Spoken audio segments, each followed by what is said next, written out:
another session about change management, we discussed Professor John Cotter's research at Harvard Business School and his change management process. And you might remember that the first 3 steps in the Cotter change process were 1, create a sense of urgency, 2, form a team, and only then 3, develop a strategy.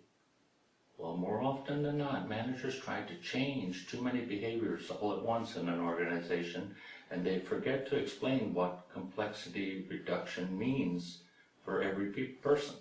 In other words, they more often than not jump to step 3 in the change process and forget to create a sense of urgency.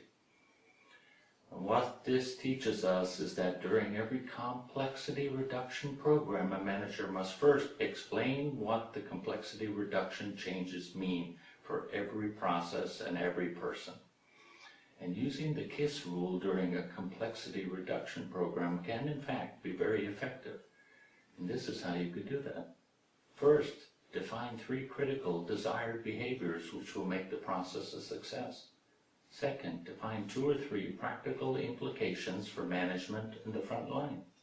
Third, define 2 or 3 daily behaviors and activities that support the process, for example, feedback, coaching, etc. And finally, you as a manager must demonstrate commitment to the complexity reduction process every day and your commitment to meeting the promises made. And that's important. It's essential to make the desired behaviors permanent in the organization, and you must demonstrate that commitment. Wow, that was a lot to take in again.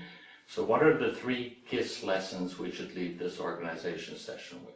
The first lesson is there are 4 forms of complexity, and those can be managed. Do you remember the 4 forms? They were imposed, inherent, designed, and finally the worst complexity enemy, unnecessary. The second lesson you should leave the session with is that complexity reduction can be managed, but always remember to apply the best change management practices when doing that.